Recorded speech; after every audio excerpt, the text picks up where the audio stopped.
parece que me va a correr acá. No, está bien. Y Venezuela,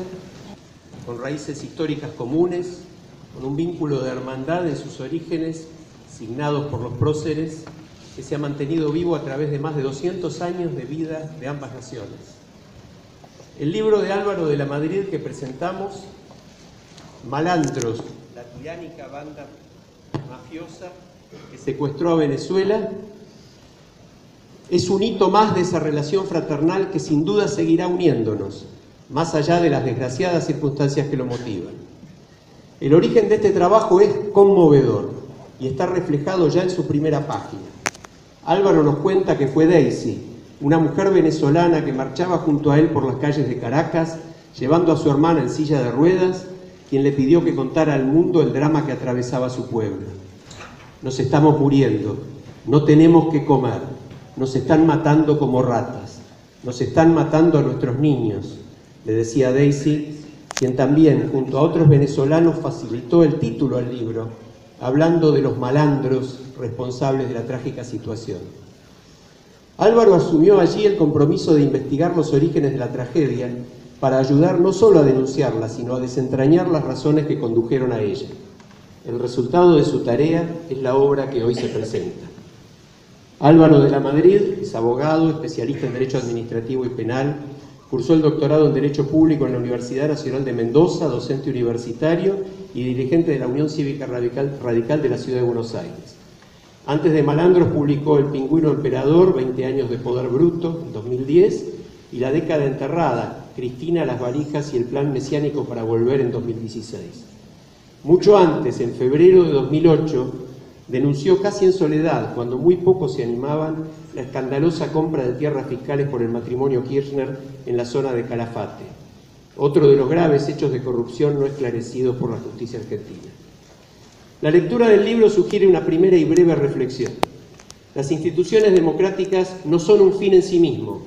ni garantizan por sí solas la vigencia de los derechos de las personas, pero sin ellas quedamos a merced de lo peor, de la brutalidad del poder sin controles, del abuso y la apropiación del Estado por bandas criminales, por personas que se consideran predestinadas o por lo peor, la combinación de ambas. Los panelistas que me acompañan, la generosidad de la ministra Patricia Bullrich,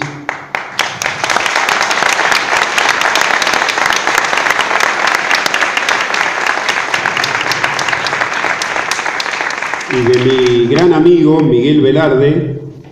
con quien compartimos días duros en Venezuela,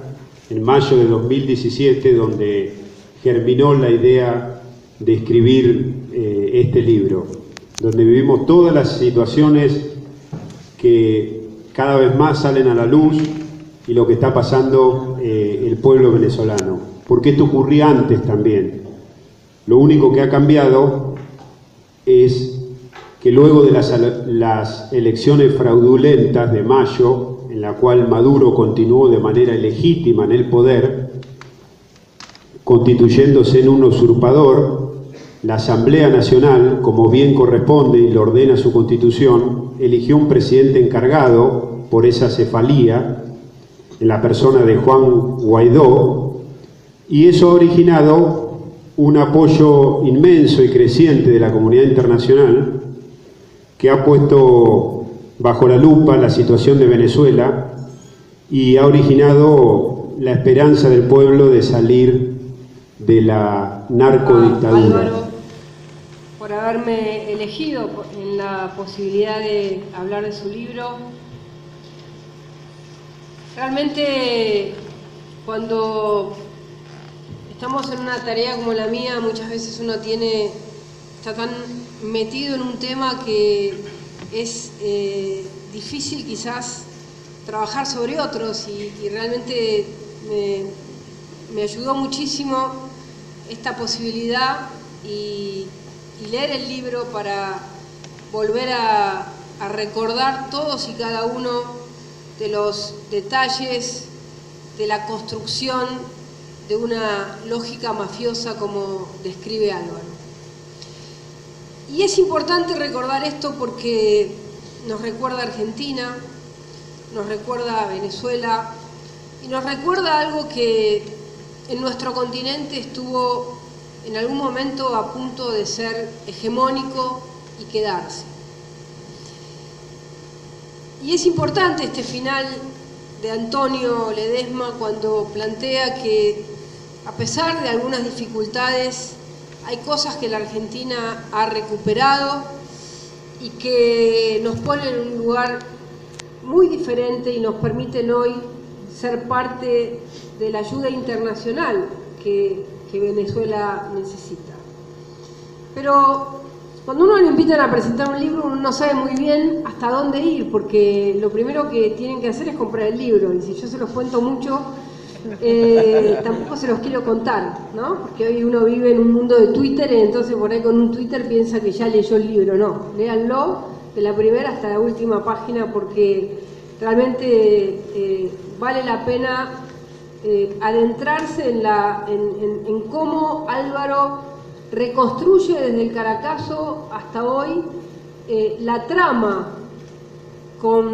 de la manera en que se fue construyendo el Estado autoritario, el Estado mafioso en Venezuela. Primero es muy interesante analizar un libro desde esta idea, que nos hace acordar a algunos autores mágicos de la literatura que cuentan la historia a través de sus viajes. Y evidentemente este viaje de Álvaro fue un viaje enormemente importante, porque él iba, fíjense, ¿no? Qué cosa interesante, él iba a hablar de la década enterrada de la Argentina y terminó construyendo un libro sobre los largos años que ya lleva el régimen chavista madurista. Es decir, fue a contar nuestro drama, el argentino, que ya lo venía contando con los libros que expresaban lo que hoy es público, pero que en ese momento estaba en el subsuelo, que se estaba construyendo en la Argentina, la corrupción argentina, lo que él vivió desde su vida en el sur argentino, cerca. Y desde ir a contar algo, salió diciendo, ahora tengo que poder relatar y contar que esto que yo vine a contar es algo importante, pero lo que estoy viendo acá es la construcción de un Estado mafioso, narcocriminal, autoritario, que él define con una enorme conceptualidad profunda. Álvaro define algo que a mí me parece fundamental para entender quizás algunas de las diferencias que él también habla en relación a lo que pasó con Venezuela y las dificultades mayores que ha tenido Venezuela para salir, siendo, por otro lado, un país con más tradición democrática que la Argentina,